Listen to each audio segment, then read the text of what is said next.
Boa noite a todos. Estamos retomando o nosso estudo de Mateus 24, tá bom? Nós estamos fazendo uma gravação ao vivo. O link do YouTube será enviado posteriormente, depois da gente subir esse conteúdo para o YouTube, tá bom?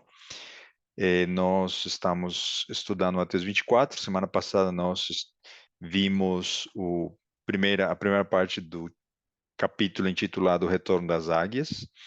As águias representam, numa aplicação futura, os Estados Unidos, né? Estamos só conectando e identificando esse poder que vai preparar o terreno para que um grupo muito bem intencionado de cristãos que têm fé, que acreditam em Deus, preparem a legislação nos Estados Unidos para que essa nação possa influenciar o mundo. A gente vem falando de quão próximo e como ao longo dos anos esse grupo de pessoas, e muito bem representados pelos seus líderes, pastores, juízes, etc., vem criando instituições, agrupações, né? E, e até propondo candidatos, à medida que passa o tempo, isso vai ganhando força. Então, a gente tem estudado essa união entre católicos e protestantes e como isso vai afetar provavelmente as próximas ações nos Estados Unidos rumo ao estabelecimento de uma lei que possa levar Jesus, a religião, para a nação americana como um todo, tá bom? Então vamos iniciar nosso estudo pedindo a presença do Espírito Santo. O irmão Moisés vai orar por nós, por favor.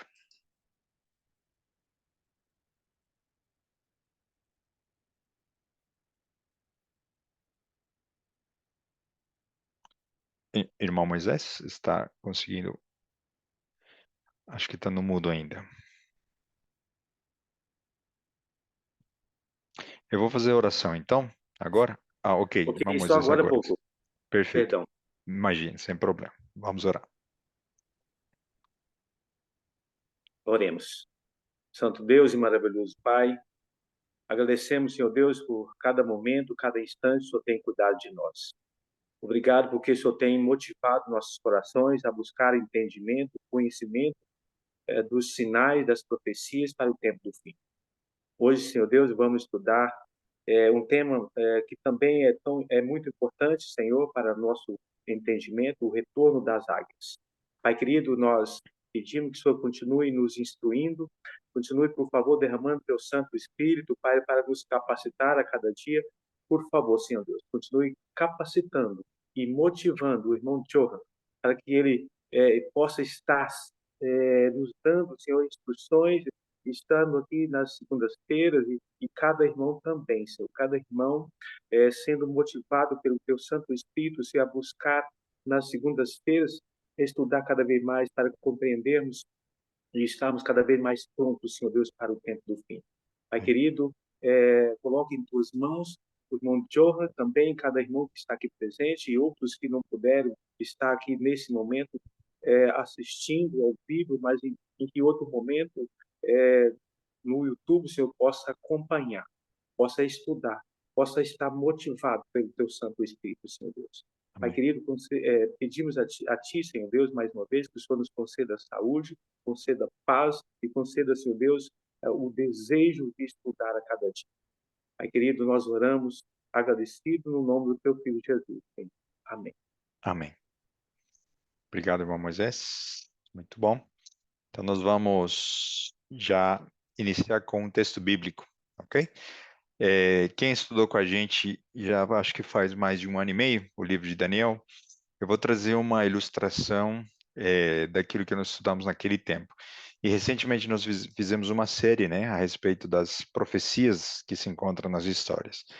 Então, dessa união entre pessoas que têm boa motivação, mas algumas delas têm apenas desejo pelo poder, pela fama, por se tornarem mais influentes, nós vemos uma história no passado. Vejam o que ocorreu na história de Daniel quando ele foi enviado para a cova dos leões. O texto bíblico diz assim, Daniel 6, 6 e 7. E assim, os supervisores, né, ou governadores, que a gente pudesse traduzir também, e os sátrapas, que também são um sinônimo de liderança política, né, os governadores daquele tempo, das províncias, de comum acordo, foram falar com o rei. Então, o que que nós vemos na história do passado? Pessoas de liderança, de autoridade, de influência, fizeram um acordo entre eles. Ok? Então, o que nós estamos vendo hoje, e nós vamos recapitular novamente, não é nada novo, tá? Eles foram falar com quem? O rei representa a autoridade civil, a autoridade política. Ok? Então vejam essa jornada, essa caminhada. Primeiro se estabelece um acordo e depois se vá diante da autoridade política. Perdão. O rei Dario vive para sempre. Então aí vem o quê? Uma bajulação, uma abordagem, uma diplomacia, independente de como for, né? Mas existe esse diálogo.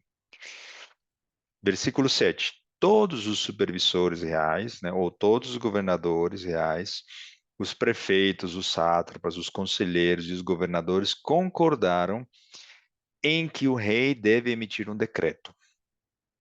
O texto bíblico está escrevendo o que eles falaram. Então a pergunta que nós fizemos na época foi, né? Esta palavrinha todos é verdadeira ou tem algo errado com ela? Onde estava Daniel nesse acordo? Ele estava dentro do acordo ou estava fora desse acordo? Se ele estava fora, eram todos ou esse todos é uma mentira? É uma mentira, né? Então vejam que essa conspiração, ela já foi caracterizada no passado e no futuro também haverá uma abordagem similar. Olha, todas as nações, todos os povos, todas as línguas, todas as religiões estão pedindo, clamando por uma nova ordem mundial. Vai ser isso verdadeiro? Não vai.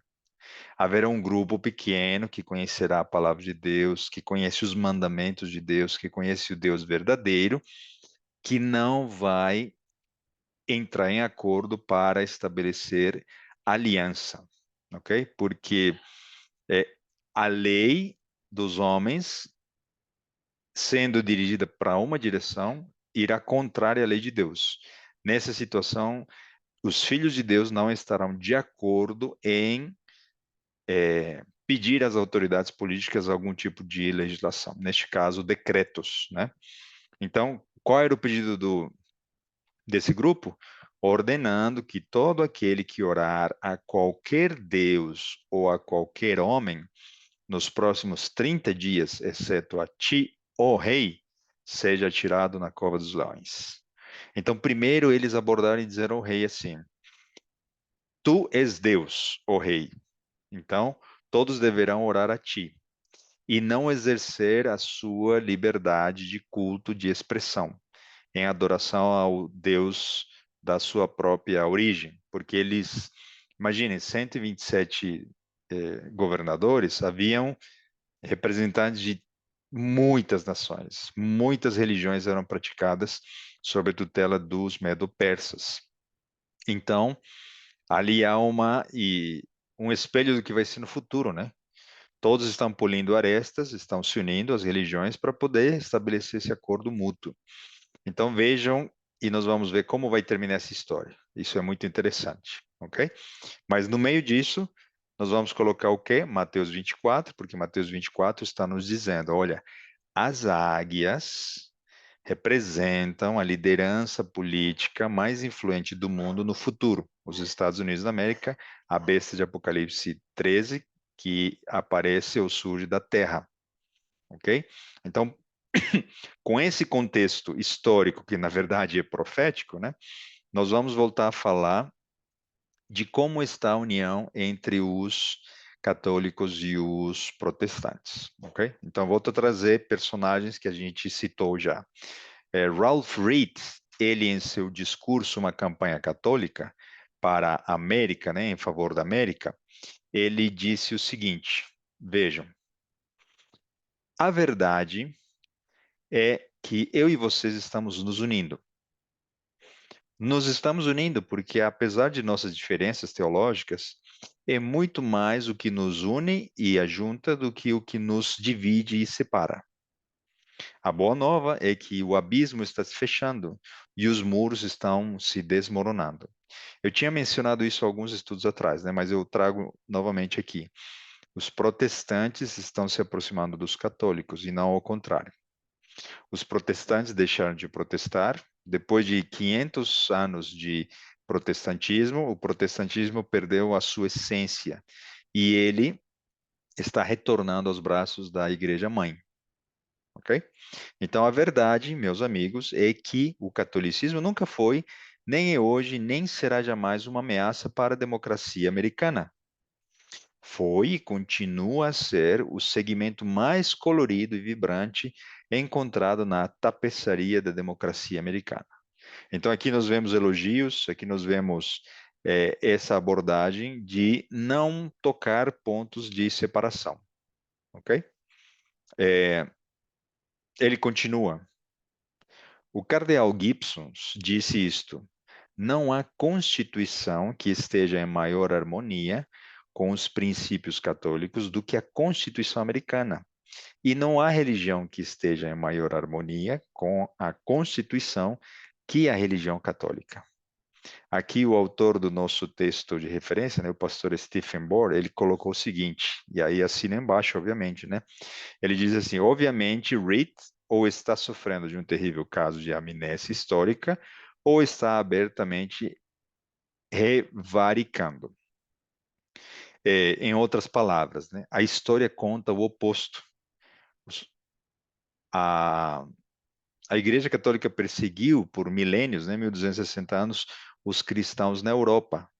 E a nação americana surgiu em oposição a esse pensamento de perseguição e controle da religião com a política. Então, Ralph Reed, ele esqueceu, ou está fazendo questão de esquecer, essa questão histórica para propor e proferir estas palavras, ok? Então, muito... E aí nós sabemos de que Deus vai usar a própria cilada e conspiração dessa união ilícita para despertar e acordar quem? Historiadores, é, pessoas que conhecem a Constituição, advogados, juristas, pessoas que entendem o princípio de separação entre igreja e Estado. Então, muitas pessoas, sem sequer ouvir do Evangelho, estudar Apocalipse, Daniel conosco, elas só vão olhar os acontecimentos e eles vão dizer assim: esses caras estão loucos. Do ponto de vista legal, isso não é possível, não faz nenhum sentido. Eles inverteram o discurso, está se propondo algo absurdo, né? Como o que a gente está acabando de ler, e ali eles vão acordar para uma realidade, né? Qual é o fim disso? O cerco a uma minoria que será considerada, como a gente vem repetindo, né? Fundamentalista, sabatista, extremista, seja lá o que for.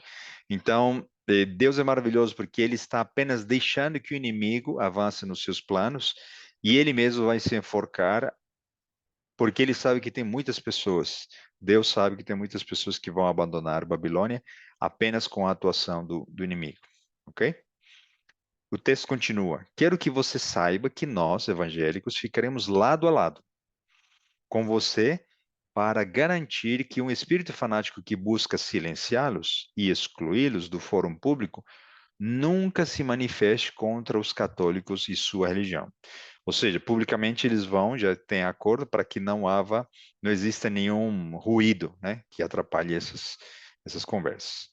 Ele continua: eu acho que você sabe que nós começamos uma divisão da coalizão cristã, chamada Aliança Católica, que visa formalizar e continuar construindo pontes como parcerias dos católicos romanos. A Aliança Católica, assim como a Campanha Católica, serão um movimento laico.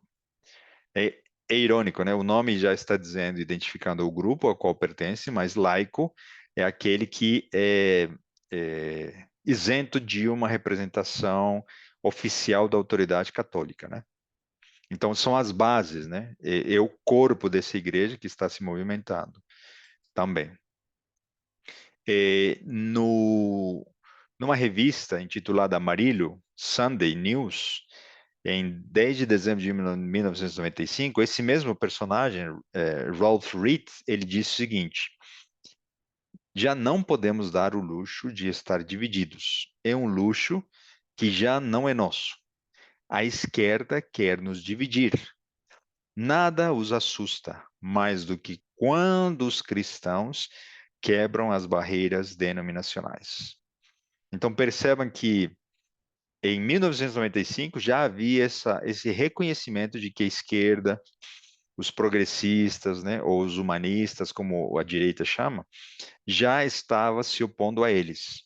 Então isso ficou mais acentuado nas últimas décadas, né, nos últimos 7, 8 anos, de maneira que a direita protestante está muito ciente do outro lado opositor, ok? Então, como a gente vem falando, né? Ao eles entenderem que a esquerda quer rachar, dividir, quebrar tudo que é moral, bom senso, bons costumes, valores, eles estão se mexendo, estruturando as bases para que essa união seja mais duradoura e mais intensa, tá? Então, eles pretendem derribar o muro de separação entre igreja e Estado, ok? Kate Fournier, ele foi presidente do American Center sobre o estudo das leis e da justiça americana, tá? Essa instituição é o braço legal da organização de Pat Robertson. Pat Robertson é um prominente pastor de uma igreja, não lembro agora se é batista ou outra, nos Estados Unidos.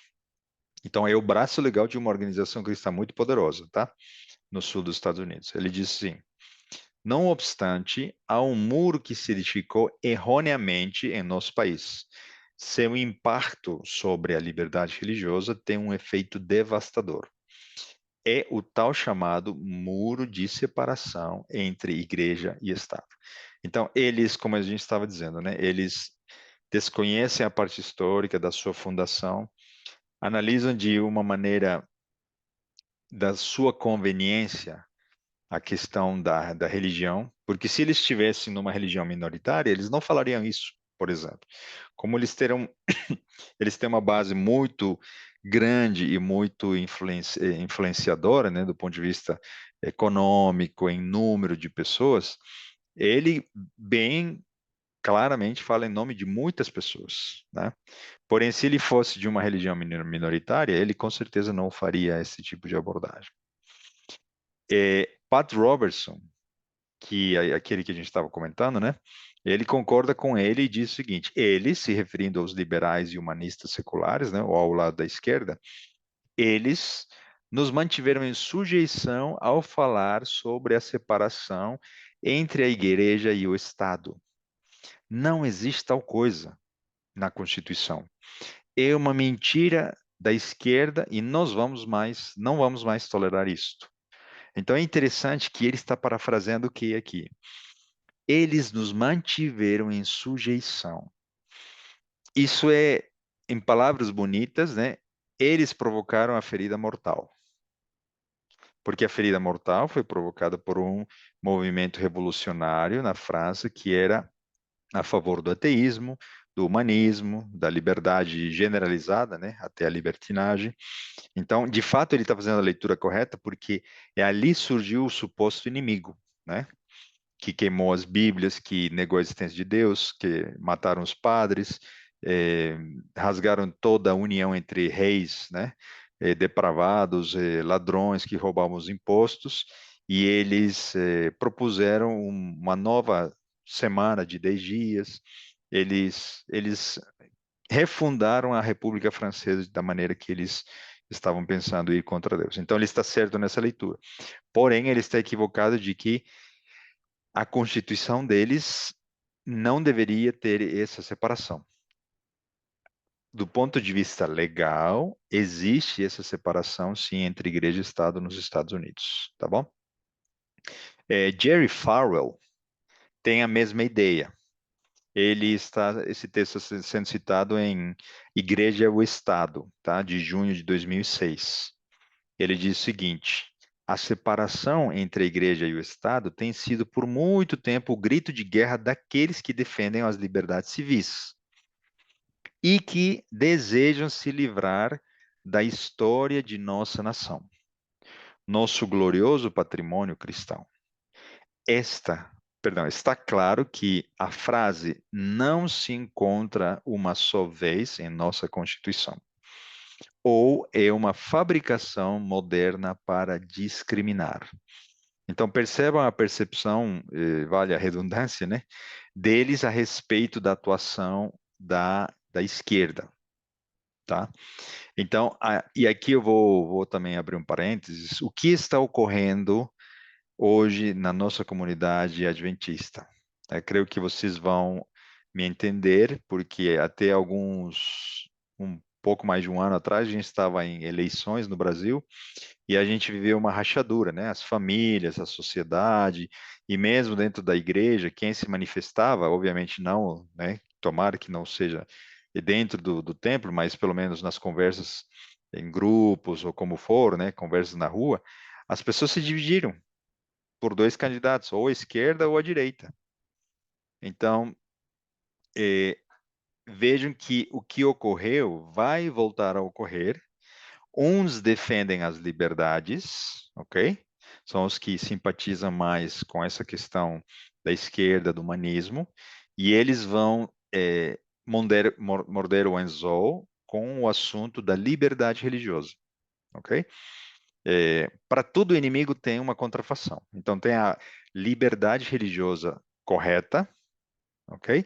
Porém existe uma abordagem que pode ser uma cilada para nós, ok? Depende como nós abordamos, com quem nós conversamos, com quem estamos fazendo diálogo, a quem nós estamos procurando para obter algum direito, mesmo que seja justo, para para tratar a liberdade religiosa, pode ser um perigo para nós.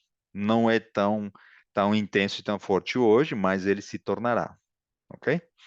Por outro lado, creio que a maioria também, né, de nós simpatizou não com esse lado, mas sim com o lado oposto, com o lado do protestantismo que é conservador. Eu estava comentando esse final de semana com uma irmã da nossa igreja, e eu fazia algumas perguntas bem simples, né, no aspecto de o que a senhora acha de, por exemplo, colocar a Bíblia em todas as escolas?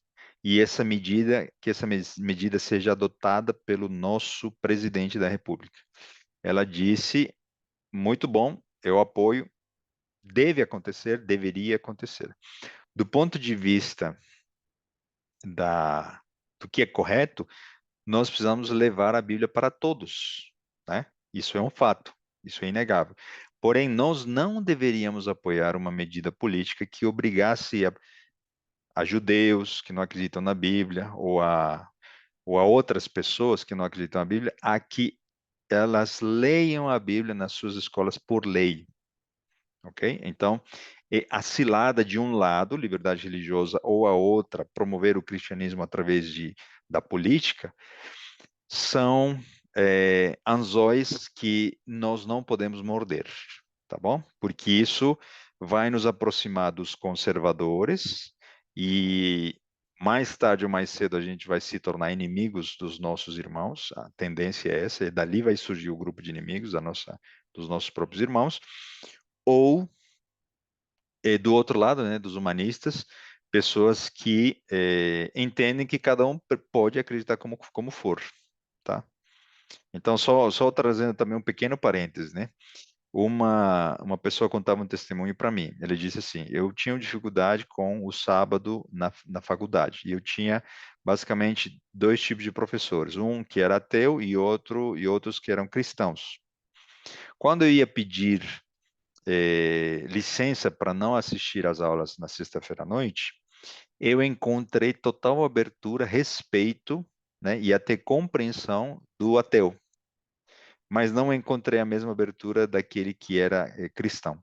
O cristão negou as portas, fechou as portas e disse: se você não vier, você vai reprovar. Então, a maneira de exemplo, né, como uma questão bem simples, né, ceder espaço para um aluno não frequentar um determinado dia pela sua crença religiosa, o cristão ele é mais reacio, né? Ele reage mais assim: eu estou certo, você está errado. Então, Se você não fizer o que eu acho certo, você será reprovado. Já o agnóstico, que ele preza pela liberdade de pensamento, ele vai respeitar a fé, nesse caso, do aluno, para ter uma abordagem mais com bom senso, se a gente pudesse falar. Então, fechado esse parênteses, só para a gente pensar, né? Como que o inimigo, ele estuda o comportamento humano e ele entendeu que essas duas frentes vão render muitos frutos no futuro. Basicamente isso, né? A gente sempre tem a tendência também de querer ter o nosso voto válido ou ao lado do ganhador. Se tem três opções e a maioria está indo pela primeira e pela segunda, indiretamente ou inconscientemente nós vamos querer votar por um dos dois que provavelmente vai ser ganhador e não vamos perder o nosso voto para um terceiro que a gente tem certeza que não vai dar em nada, né? Então tem até essas questões bem mais menos conectadas com as questões bíblicas também, né? Ok? Então vamos adiante. James Kennedy é o outro que acreditava da mesma maneira. O que que ele disse? A gente está citando aqui. Eles disseram isso, né? Os direitos, líderes religiosos de direita, com as suas próprias palavras. Está citado nesse livro aí. Se estamos comprometidos e envolvidos em resgatar a nação para restaurar os valores cristãos, não cabe dúvida que veremos não somente o desmantelamento do Muro de Berlim, mas também aquele muro de separação ainda mais diabólico que tem revelado a secularização, a imoralidade e a corrupção do nosso país. Então, eles veem como algo muito ruim esse muro de separação, porque ali eles entendem que os humanistas se aproveitam para que a moralidade e os valores decaiam muito rapidamente na sociedade americana. E um exemplo mal usado neste caso é citado da queda do Muro de Berlim, né? Como um exemplo ou alusão ao muro de separação entre a igreja e Estado, tá bom? Thomas Jefferson, ele foi um dos fundadores da nação americana, ok? Ele foi praticamente um dos arquitetos desse pensamento da República do jeito que ela nasceu nos Estados Unidos. Ele escreveu uma carta à Associação Batista Danbury, em 1802, e ele discordou fortemente da reinterpretação dos líderes religiosos que naquela época já queriam fundar a nação americana com sem a separação. Vejam o que ele disse, né? Só para colocar um ponto histórico aqui, para dizer quem estava concebendo a Constituição estava pensando diferente. Ele disse assim: crendo como vocês, a Associação Batista de Danbury, né, que a religião é algo que deve permanecer somente entre o homem e seu Deus, e que o homem deve prestar conta somente a Deus por sua fé e culto, e que os poderes legítimos do governo alcançam somente as nossas ações e não nossas opiniões. Veja a clareza, né, desse homem. A opinião não pode ser forçada pela lei, né? A fé. Eu contemplo com soberana reverência a ata de todo o povo americano que declara que a legislação não deve redigir nenhuma lei que tenha que ver com o estabelecimento de religião, nem que proíba o livre exercício dela, edificando assim o muro de separação entre a igreja e o Estado. Eu tive a oportunidade de trazer uma mensagem neste sábado e um jovem me procurou, me perguntando de qual lado nós deveríamos estar, né? Do lado da direita ou da esquerda? E a pergunta que me chamou mais a atenção, um cristão, ele deve se candidatar para um cargo político, um cargo público? E eu respondi para ele usando o livro de Daniel como resposta, né? Eu disse para ele assim: olha, Daniel foi colocado como governador do reino da Medo-Pérsia por Deus, mas Daniel não se candidatou. Então, no futuro, haverão pessoas que Deus vai conduzir para ser uma luz no Senado, na Câmara de Deputados, representantes, ao lado do não sei, futuro presidente, pode ser que seja um assessor de um ministro. Deus vai colocar pessoas.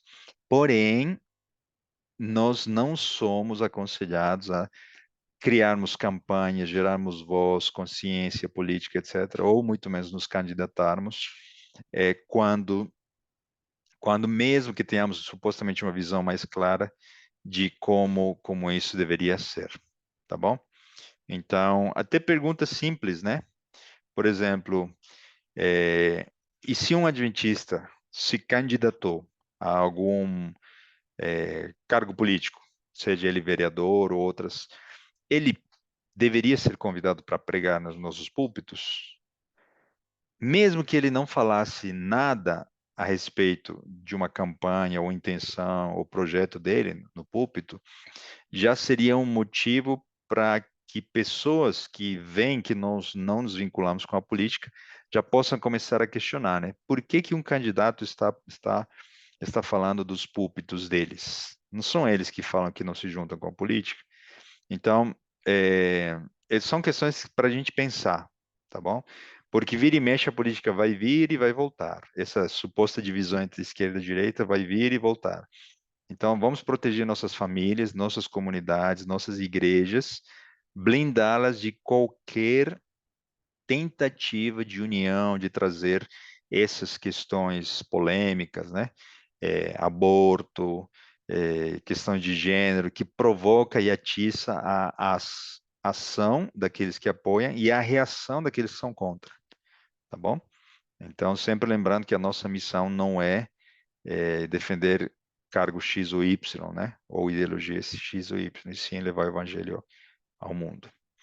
William Rehnquist, ele foi um juiz supremo da Corte Suprema dos Estados Unidos e ele uma vez afirmou e disse assim: o muro de separação entre a igreja e o Estado é uma metáfora que se baseia num conceito errôneo da história. É uma metáfora que não serve para nada como guia para julgar e deve ser franca e explicitamente abandonada. Ou seja, um outro jurista, um especialista, ele com o viés que ele tem, ele vai dizer o contrário. Então, vejam que o mundo vai continuar se dividindo. Os juristas vão a favor da separação, vai ter juristas que vão a favor da união, né, entre igreja e Estado, e assim por diante. Então, nossa posição, ela deve ser baseada na Bíblia, né? Então, quando nós olhamos para a Bíblia, o princípio da separação é muito claro: igreja e Estado. A história de Daniel que a gente acabou de citar, outro princípio estabelecido muito claro. Daniel orava na sua casa. Certamente Daniel não orava dentro de um ambiente político público. Ele não misturava as coisas, né? Porém, quando quiseram provocar ele, misturaram as leis, né? Chegando até olhar a janela para a janela dele, e ele estava, obviamente, exercendo sua fé, aí ele então entrou em cena o quê? A sua fidelidade, né? E o que diz Ellen White, em contraste a tudo que nós estamos lendo aqui? Ele diz assim: o republicanismo e protestantismo tornaram-se os princípios fundamentais da nação.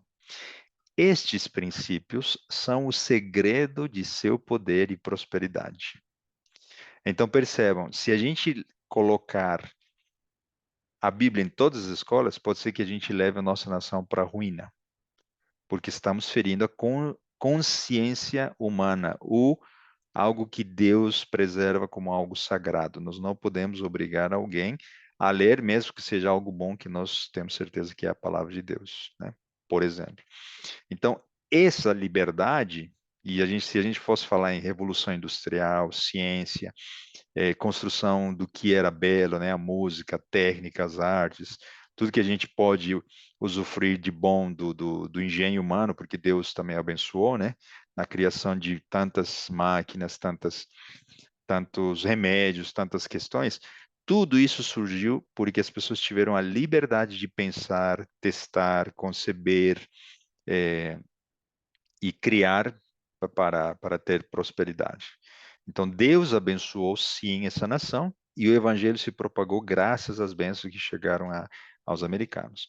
Porém, eles estão, a cada momento, o inimigo está puxando, né, do anzol e eles estão interpretando de maneira equivocada o que está acontecendo com a sociedade deles e eles vão esquecer dos fundamentos da sua nação e olhar para a sociedade de uma forma equivocada, ok?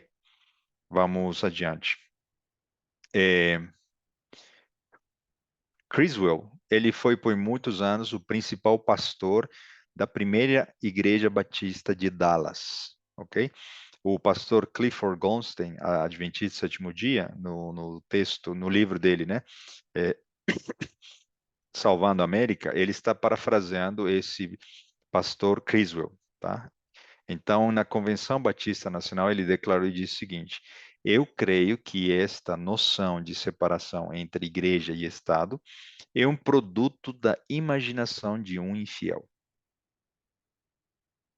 Ok? Então, novamente, atacando os humanistas, atacando o pessoal da esquerda, atacando na essência a Revolução Francesa, porém, eles se esqueceram de que o sucesso da nação americana foi este princípio fundamental, né? A separação entre igreja e Estado.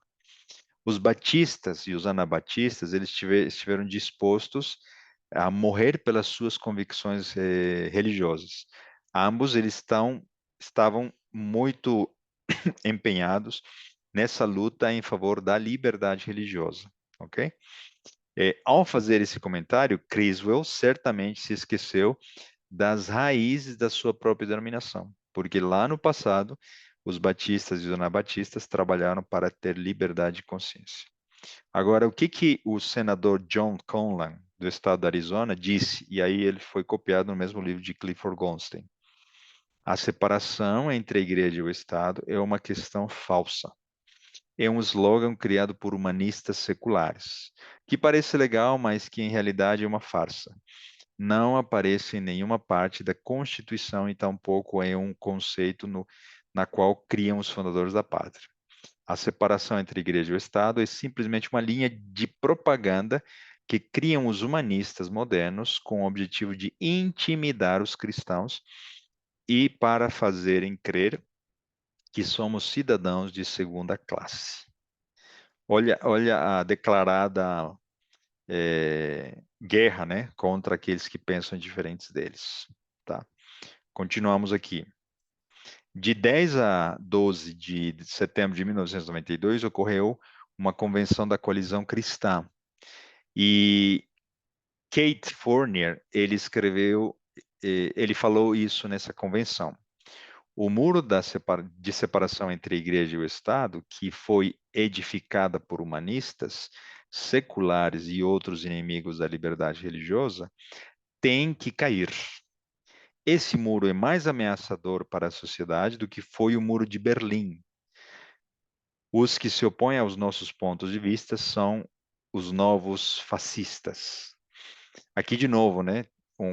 Um conceito talvez equivocado, porque o fascismo é caracterizado quando a máquina pública se utiliza da indústria ao seu favor, né? É, é mais uma abordagem estratégica econômica do que algo meramente político-religioso, né? Então, ultimamente também tem sido usado esse termo sem sentido nenhum, apenas só para atacar o lado oposto, né? Então, para eles, né, a separação entre a igreja e o Estado não é um preceito dos pais fundadores, não é um ensino com base histórica, não é um preceito que respalda a lei, né, exceto em anos recentes, e não é um ensino bíblico.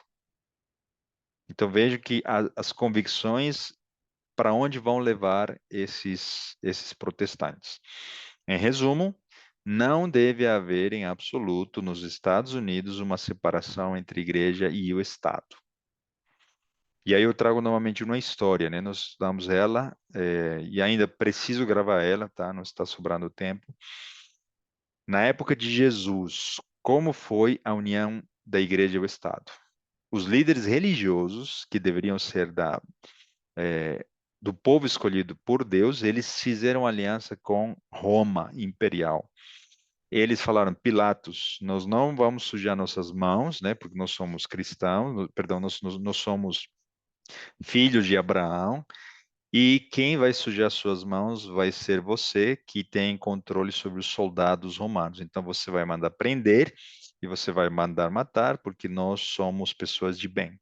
E o complô, né, a conspiração partiu dos religiosos e usando as ferramentas políticas e ameaças, né, de influência. César, se você não fizer isso, vai ser um problema terrível para você, porque César não vai gostar de ver uma situação desse tipo, os israelitas ou os judeus criando uma revolução aqui na Palestina. Então, parafraseio o discurso deles, né? Obviamente. Mas o que que ocorreu na época de Jesus? Mesma aliança ilícita. Os que deveriam ter a visão clara de separação entre igreja e Estado foram os primeiros a buscar a Roma, tá? Mesma coisa nós estamos vendo aqui. Então, vamos sempre nos lembrar, tá? Quando Deus separa algo de algo, é pelo nosso bem, ok? Quando Deus disse, no princípio criou Deus todas as coisas, né? Criou os céus e a terra, perdão. Ele separou o quê? As criaturas, a criação dele, Criador. E essa separação é uma bênção para nós. Quando no Jardim do Éden ele estabeleceu um cerco ou um muro entre o Jardim do Éden e a árvore do conhecimento do bem e do mal, e Adão e Eva foram expulsos, esse muro de separação foi uma bênção para eles, porque em pecado eles se degradariam a tal ponto, né, porque eles teriam acesso à vida eterna, ainda usufruindo do fruto, que seria uma maldição o acesso livre para esse fruto. Quando Deus estabelece no santuário uma cortina de separação entre o acampamento e o átrio, há um princípio, uma bênção que deve ser respeitado. A cortina que separa o átrio do santo, a cortina que separa o lugar santo do santíssimo.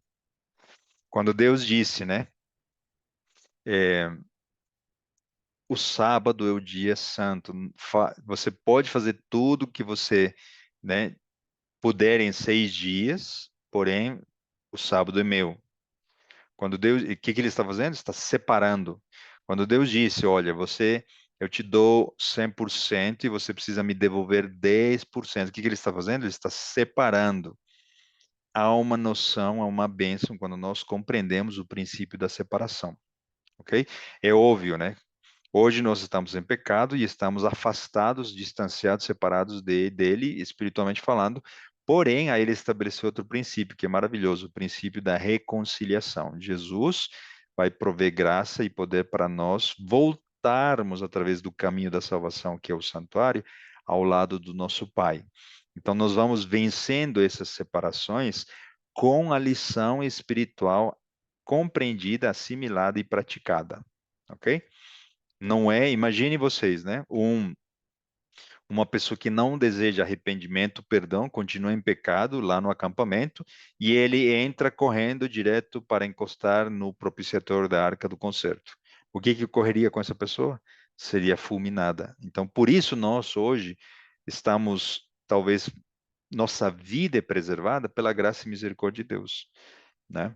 Então, essa questão da separação é importante para nós, povo de Deus, no nosso tempo, entendermos, porque quando nós começamos a confundir, né? Ah, eu sou um pouquinho daqui, um pouquinho de lá, um pouquinho de esquerda, um pouquinho de direita, eu gosto desse aspecto de lá, eu gosto que ele cuida do meio ambiente aqui, eu gosto dele que cuida da política, das vacinas, eu gosto dele um pouquinho daqui, eu fico com um pouco do centro, e então esse seria meu candidato. Isso é Babilônia, isso é confusão. O princípio de separação precisa estar bem claro para nós também, ok? Então, outra expressão aqui, Gary North, citando The Religious Right, né? Cabe a nós usar a doutrina da liberdade religiosa para ganhar a independência das escolas cristãs, até que eduquemos a uma geração de pessoas que sabe que não existe a neutralidade em matéria de religião. Logo, se ocuparam em construir uma ordem social, político e religioso, que se baseie na Bíblia, que lhes negue finalmente a liberdade religiosa aos inimigos de Deus. Perceberam? Então eles vão endurecendo o discurso e finalmente eles vão falar como os sátrapas. Rei manda prender, né, tira a liberdade religiosa daqueles que são inimigos da nação americana. Da Bíblia, inimigos de Deus. Como nós seremos declarados no futuro, quando essa união for ocorrer? Inimigo de Deus. Quando todos pregam amor, quando todos pregam união e paz, que são coisas ótimas, boas, inclusive espirituais, o que que os filhos de Deus vão fazer? Vão se opor. Então seremos taxados de quê? De que seremos inimigos de Deus, tá bom? Então, por isso tudo a gente vem acompanhando e citando esses discursos para entendermos bem, né, para onde vai tudo isso daí. Então, o propósito da direita religiosa é educar a uma geração. Ambas vertentes têm o propósito de conscientizar, educar, tá? Seja das questões das suas ideologias, ou seja, trazer bíblias, materiais, denominacionais para as escolas, como um exemplo, tá? Por quê? Porque eles sabem que investindo na nova geração, eles, eles vão ganhar votos, adeptos no futuro. Apenas como um exemplo, né? É, quando um adolescente e um jovem desperta para a realidade do mundo, tem sonhos, tem ideias, tem criatividade, tem talento, tem força física, tem vigor, ele vai querer fazer algo pela sua nação, pela sua cidade, pelo seu país. E se ele absorver de uma ideologia desviada da verdade, ele pode se afastar dos caminhos de Deus, embora bem intencionado, né? Seja ele respeitando as minorias, seja ele apoiando uma liberdade religiosa, seja esse jovem querendo proteger o meio ambiente, né? De coisas boas, mas ele vai o quê? Se distanciar do verdadeiro cumprimento da missão. Por isso que desde cedo, né, e com ilustrações bem simples, nós podemos contar histórias dizendo, olha, dai a César o que é de César e a Deus o que é de Deus. É interessante que na sexta-feira, antes da mensagem que eu compartilhei no sábado, meus filhos fizeram uma pergunta bem interessante desse tipo, né? Mas, pai, por quê? Se é algo bom, por que que a gente não pode levar isso para todas as escolas? E aí eu expliquei e eles entendem, eles são muito inteligentes e percebem. E ali vai uma semente, né? De maneira que no futuro, é, o jovem, a pessoa que nós gostaríamos de influenciar com a verdade, ele entenda de que é melhor respeitar a consciência do outro do que impor, né, a nossa, mesmo que a nossa seja verdadeira, né? Ok? Então, Carl Thomas, ele disse assim, nesse Harper's Magazine, né? Se o poder de Deus não nos constrange de dentro, então teremos que ser constrangidos de fora pelo poder do Estado, agindo como um instrumento nas mãos de Deus. Olha que terrível.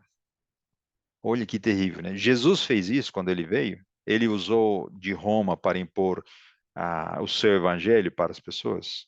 Ele usou dos fariseus, dos sacerdotes para impor a religião de Moisés, a verdadeira, para os judeus? Não. Ele tocou o coração. E de dentro para fora, ele promoveu uma mudança. O que eles estão fazendo é um caminho oposto, sentido oposto. De fora para dentro, promover o quê? Através de leis, a questão divina, a questão de Deus. Nunca uma lei vai ser capaz de alterar o coração humano, né? Pat Robertson, ele diz o seguinte: nunca haverá paz mundial até que lhe conceda a casa de Deus e seu povo o lugar que lhe corresponde como líderes do mundo. Então, o que que eles almejam? Eles dizem assim: nós somos bons cristãos, nós entendemos que é uma família assim assá, né? Que Deus deveria governar. Então, nós precisamos chegar a uma instância de autoridade e liderança no mundo. É isso que eles almejam, né? Com boas intenções. Então, como pode haver paz quando bêbados, narcotraficantes, comunistas, ateus, praticantes nova era que adoram Satanás, humanistas seculares, ditadores, opressivos, capitalistas, avarentos, assassinos, revolucionários, adúlteros e homossexuais estão governando, ele já passou a ser juiz, não é?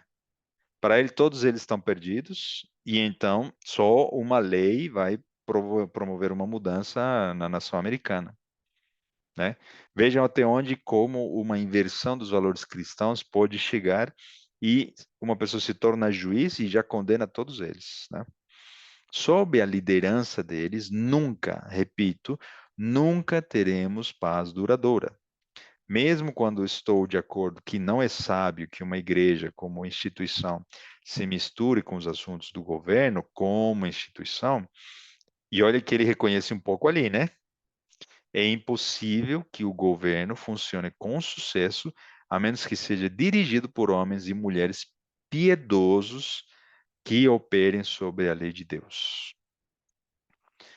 E olha que essa lei, para eles, também já foi alterada, né? Se fosse a lei de Deus conforme ela de fato é, né? Aí até haveria algum mérito, né? Mas parcial, não completo, obviamente, né? Então, é, na Bíblia diz que o mundo vai de mal em pior. Mateus 24 nos diz de que o amor de muitos vai se esfriar. Então, o que que está provocando a sociedade nossa na direita conservadora?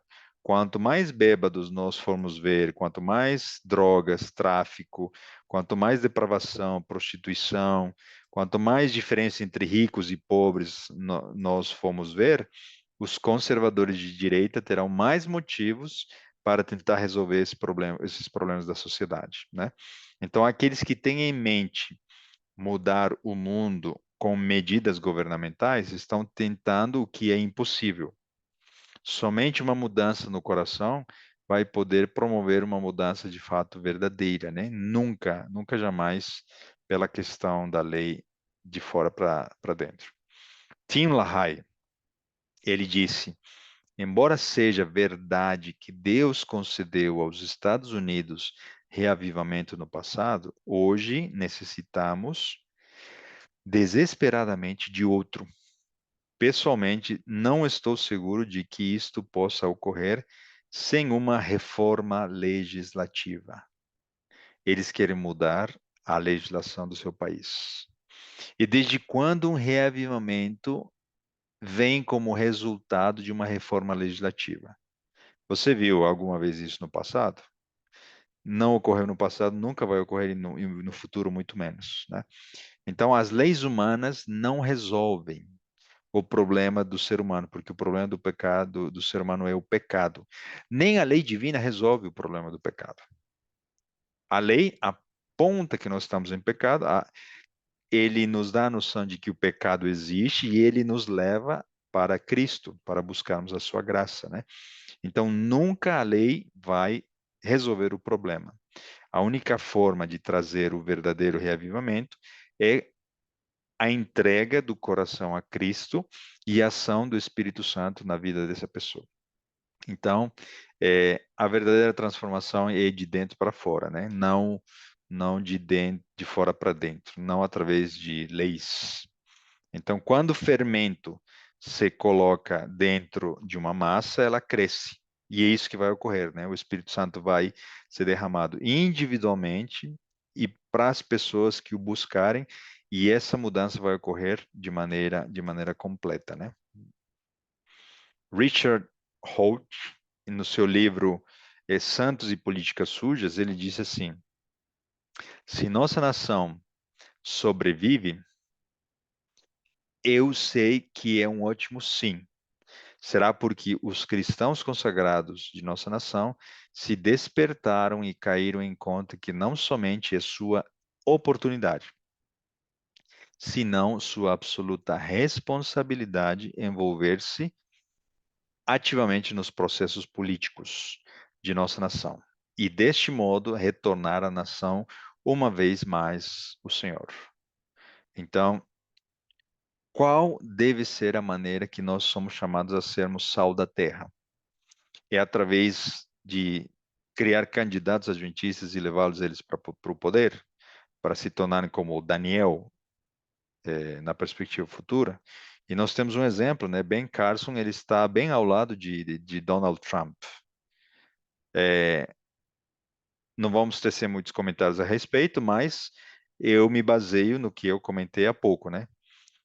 Se Deus está colocando ele lá, será uma bênção. Mas se ele está buscando essa candidatura, essa aproximação, creio que é muito perigoso, porque, e até onde eu sei, ele não está vinculado oficialmente com o nome, né, Adventista do Sétimo Dia, embora todo mundo saiba que ele é Adventista do Sétimo Dia. Até porque Donald Trump, ele tem vários cristãos no corpo que apoia ele, né? Tá? Então, outro texto de palavras de Ralph Reed. Isso aqui é um pouco preocupante. Ele disse: o que os cristãos têm que fazer é tomar de novo o controle sobre a nação. Um recinto de cada vez, um bairro de cada vez, um estado de cada vez. Sinceramente, creio que durante a minha vida veremos novamente uma nação governada por cristãos. Eles desejam isso. Eles querem isso, né? Mas Pat Robertson expressou os objetivos da direita religiosa. Os católicos e protestantes têm juntado suficientes votos para dirigir o país, e quando o povo diga suficiente é suficiente, vamos tomar as rédeas. Eles estão trabalhando nos bastidores há muitos anos, e isso vai ocorrer mais tarde ou mais cedo. O discurso de Randall Terry, em Ohio, em 1993, ele disse assim: nosso objetivo deve ser simples. Precisamos ter uma nação cristã cujo fundamento seja a lei de Deus, sem desculpas. Robert Grant, presidente da Voz Cristã nos Estados Unidos, ele disse assim, citado da revista Magazine, né? Liberdade, da revista Liberdade, em 1980. Se nós cristãos nos unirmos, podemos fazer o que queremos. Podemos implantar qualquer lei ou emenda. E isto é precisamente o que temos a intenção de fazer. É como se a gente tirasse palavras dos sátrapas, né? Que se aproximaram do rei e disseram assim: olha, o rei vai cair na cilada. Nós temos um esquema pronto. Imagina se ele ficar sem base política. Imagina se ele se negar. É algo bom. Todo mundo vai adorar ele como Deus, né? Ninguém mais vai fazer uma oração a não ser para o rei Dario.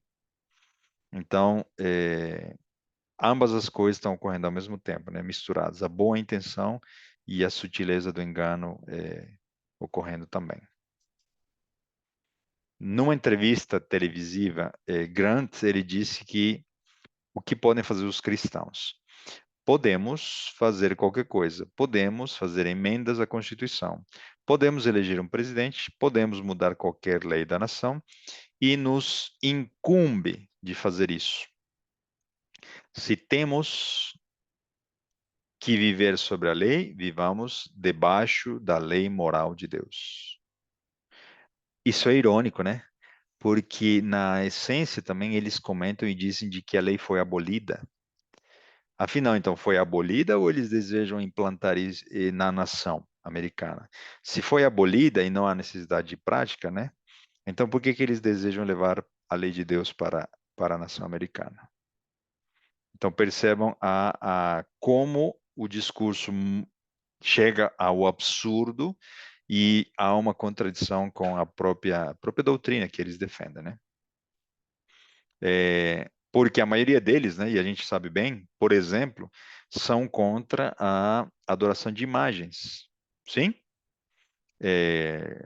Da maneira como a maioria dos protestantes surgiram. Então, eles querem levar a lei, porém, eles reconhecem que a lei foi mudada, né?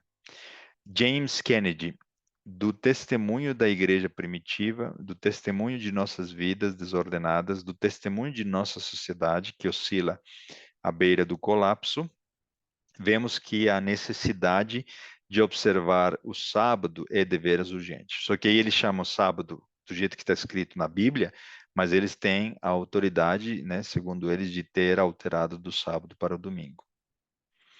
E nós estamos chegando quase ao fim do nosso estudo.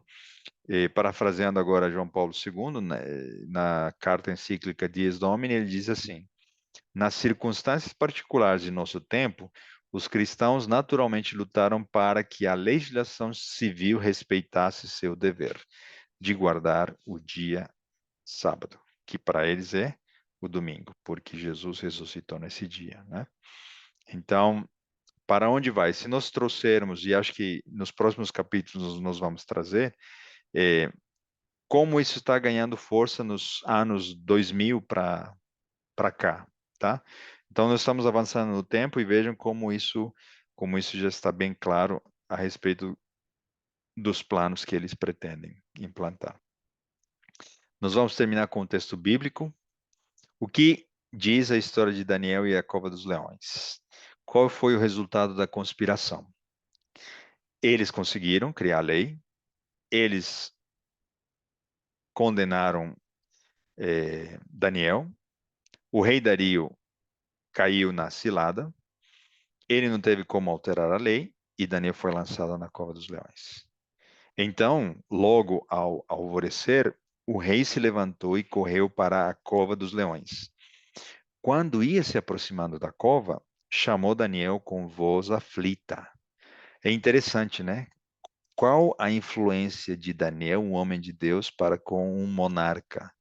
Ele tinha preso, tinha estima, ele era amigo de Daniel. Ele estava triste, porque ele disse assim: eu fui enganado, fui feito de tolo, né? Todos eles me enganaram, e o meu amigo, aquele que era verdadeiramente sincero, aquele que me ajudaria a governar este império, ele está morto, está na cova dos leões. E isso aqui é muito bonito, né? Daniel, servo do Deus vivo, e aqui a palavra Deus está com maiúsculo, ou seja, é, Dario conhecia o Deus de Daniel. Por que Dario conhecia o Deus de Daniel? Creio eu pela postura e testemunho de Daniel, e segundo, porque com certeza nas conversas que eles tiveram, Daniel contou do sonho, dos metais, da sucessão de reinos, que Deus coloca e retira reis. Daniel com certeza deu vários estudos bíblicos para Dario, ele deu aula de eh, como governar uma província, ele deu aula de como governar a Babilônia, por isso que ele foi colocado como braço direito de Dario, né? E isso aqui é muito bonito. Será que o seu Deus, a quem você serve continuamente, poderá livrá-lo dos leões? Dario sabia que Daniel servia de dia e de noite. Ele orava 3 vezes ao dia, e por isso que ele reconhecia o sistema de adoração verdadeiro de Daniel. Creio eu também, e isso aqui é profético, porque quando nós estamos olhando para essa história, embora seja no passado, nós vemos muita profecia, muitos governadores e governantes vão reconhecer, através do testemunho de homens de Deus colocados nessas esferas, eles vão reconhecer o Deus verdadeiro. Se eles vão tomar a decisão correta e oportuna, não sabemos, mas alguns deles com certeza vão, porque eles não entendem ainda o engano, né? A cilada. E por ordem do rei, o que que aconteceu? Qual foi o final da história? Os homens que tinham acusado Daniel foram atirados na cova dos leões. É exatamente o que Apocalipse 17 descreve.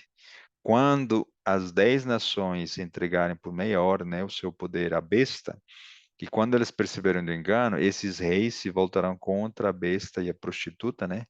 E eles a atacarão e acabarão com a vida deles. A cilada está sendo montada, né?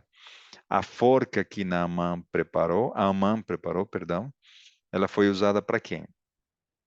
Para o próprio Amã. Então nós podemos confiar, né? Nós sabemos como vai terminar a história. Vai ser difícil, vai ser terrível, vai ter um tempo de angústia. Nós vamos estudar nos próximos capítulos ainda esse tempo de angústia. É, a ameaça ainda vai se configurar, mas nós podemos confiar de que a história em pouco tempo, né? Porque esse tempo de angústia durará pouco. ela vai se reverter ao favor dos filhos de Deus, e a verdade vai resplandecer no mundo. Então, que Deus nos abençoe para que possamos estar e seguir o exemplo de Daniel neste caso, né? Sermos testemunhas, levarmos através dos nossos atos a verdadeira adoração e que as pessoas que estão ao nosso redor reconheçam, né? Alguém que continuamente serve ao nosso Deus. Vamos orar para terminar. Nosso querido Deus, nosso bom Pai, Senhor, te agradecemos mais uma vez. Obrigado pelas histórias do passado, obrigado porque somos testemunhas de que as profecias estão se cumprindo, que não apenas saibamos, Senhor, reconhecer o que está ocorrendo, mas, sobretudo, tenhamos discernimento para não cometermos o erro de assumirmos, apoiarmos algum lado, mesmo que com intenções boas. Que não percamos nunca o foco e a verdadeira missão para a qual nós fomos chamados. Nós te louvamos pelas tuas maravilhosas verdades e pedimos que o Senhor nos conceda sabedoria para que sejamos bons cristãos, que sejamos luz e que também saibamos tomar decisões oportunas nos momentos adequados, que não fiquemos desesperados com as coisas que estão acontecendo, porque tudo nós sabemos terá um tempo que nós ouçamos da tua voz, Senhora, o que nós precisamos fazer e quando, porque nós sabemos que o Senhor tem o controle da história e tem o controle da nossa vida também. São bênçãos que nós pedimos e agradecemos e fazemos em nome de Jesus. Amém.